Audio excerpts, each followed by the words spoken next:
कविता पर्वर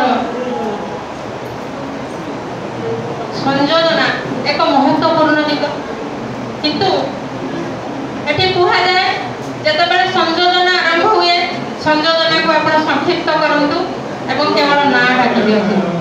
से मर्म मुझे भी किसी कहवा को इच्छा करी किसी असंतुष्ट होते जे जड़े कवितार पूर्वापर प्रसंग कहवा को इच्छा करूला बेले आउ जड़े कहले से सब कौन कर कविता पढ़ु कविता पढ़ु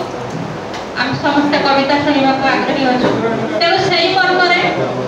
आम आज अनेक वर्षा भिजा कविता शुणा सहित भीतर कनिका अनेक कविता भी शुणिले तेणु मत जिते संयोजक महुषा देले कविता संयोजना करने से प्रथम कवितार शीर्षक थिला बरसा राणी किंतु से छकी पकई देले कहले ना ना से कविताटा पढ़ाबनी तेणु जी कविता पढ़े से कविता देना